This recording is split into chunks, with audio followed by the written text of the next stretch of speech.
They said 25%. Forget 20. You'll take 25%. It's going to be 60, 70, 80, 90%. Hillary Clinton wants to double up and triple up in Obamacare. I'm going to repeal it and replace it. She's going to expand it, and it's going to get more and more expensive. The costs have gone up too much. So we're going to really tackle that. We can do that without ripping away the insurance that people now have. That's the plan of my opponent. Take everything away, give it all back to the insurance companies. And if you think costs have gone up with the recent weeks, it'll just skyrocket. By the way, that music was from Rick Party in the Afternoon. That was not our added under music. These are the health care plan rate hikes, the premium rate hikes per state. Arizona, average premium increase for a benchmark individual plan, 116%. Study this map. There are a number of states here. Tennessee, 63%. Pennsylvania, average premium increase, 53%. North Carolina, premium increase, benchmark plan, about 40%. Bottom line is that this information comes exactly 2 weeks before Election Day. How much does it affect this upcoming election for some of these tight races and also the presidential race? Let's bring in the panel. Steve Hayes, senior writer for the Weekly Standard. Charles Lane, opinion writer for the Washington Post. And Charles Hurt, political columnist for the Washington Times. Okay, Steve, I mean, it's not a shock. It's not a surprise. Republicans and others have been saying that this is going to happen.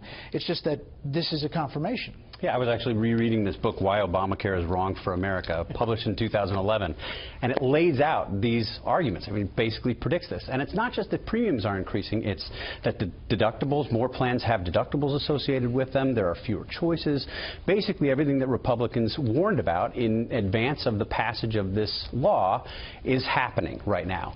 I think it's a much better political issue for Senate candidates, Senate Republicans, than it is likely in the presidential race. That's not to say if I were advising Donald Trump, I wouldn't tell him to hit it every single day. I would. He did hit it hard today. He hit it hard today. He should hit it hard every single day between now and Election Day. The problem with Donald Trump is back in the Republican primaries, he was basically defending, at least theoretically, single-payer health care, talking about how it works in Scotland and it works in Canada. He's just an imperfect messenger on this.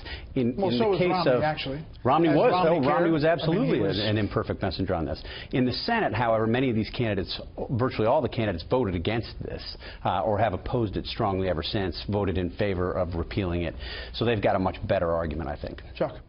Well, I agree with Steve that part of the political, what's remarkable about it politically is that you would think a bombshell announcement like this a couple of weeks before the election, we'd all be talking about how it's a game changer for the outcome, and it's probably not, because there's been so much damage done to Donald Trump in other respects, and because Trump fumbled away this issue long ago as a spokesman. It isn't probably a game changer for the election. What it does make very interesting is, in the case of a Hillary Clinton presidency, which does seem likely right now, what will she really be able to do to fix it?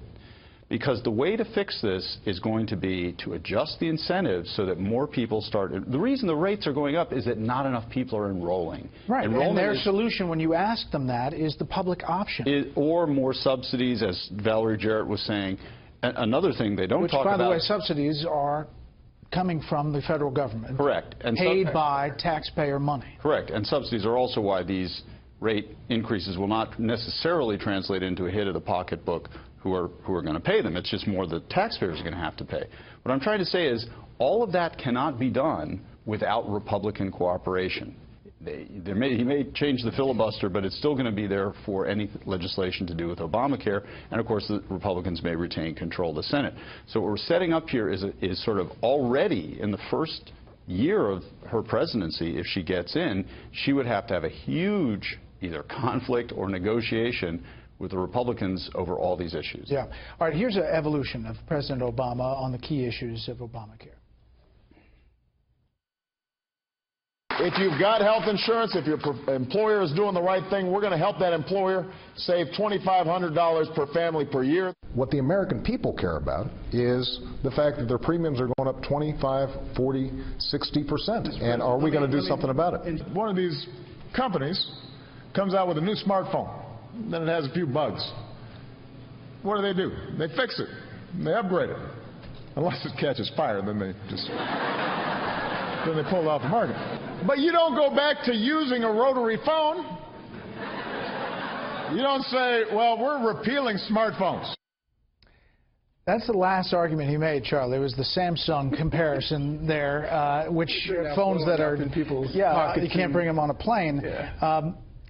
Is this something that we may not be seeing, that this is part of the angst and anger about Washington in these states? Yeah, I mean, if, and this is a big if, we do a lot of big ifs lately.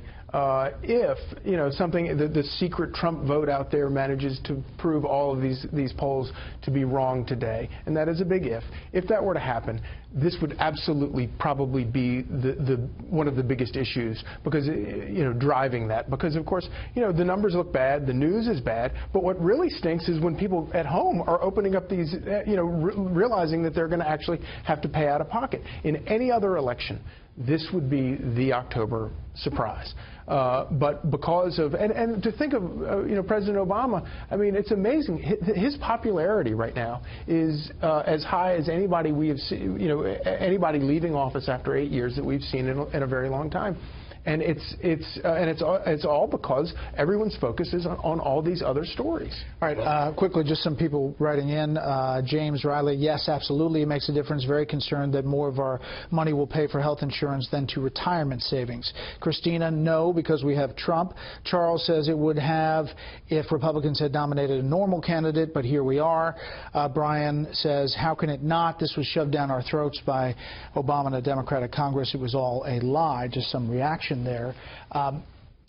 Steve, for somebody like Senator Kelly Ayotte in New Hampshire, we're heading up there tomorrow. New Hampshire is one of these states where they're really affected by, especially by the number of insurers available.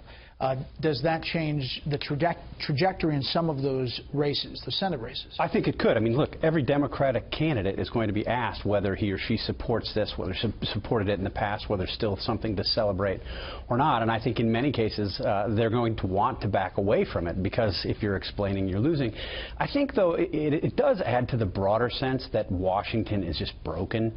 I mean, if you listen to the argument that Donald Trump has made on the stump and has really made from the beginning, it's an argument that nobody can do anything right in Washington. And you played the clips of the president. I mean, repeatedly making promises that we now have seen broken in the most obvious and predictable ways. And I think that does feed the general sense I think it's just that Washington is just incompetent. We should point out that the administration says that the subsidies are going to increase along with these increasing premiums. But, Chuck, very quickly, I don't think there's a family out there who's saved $2,500 per year per family. No, but there is some good news out of Obamacare, which is the number of uninsured is way down. So I think 9% of the population. He can brag about that legitimately. And secondly, health care costs, whether because of Obamacare or because of other things, have been growing much more slowly than people forecast. So it's not as if this last 8 years on health care is all the negative. But it's mostly a crummy economy. I mean, people saying health care costs are growing more slowly because the economy's been stagnant. I wouldn't necessarily go bragging about that. And there are some cost containment provisions of Obamacare that played a role. And next up, a hefty price to get those other people insured. And Bill Clinton calls it crazy for small businesses. All right, that's all.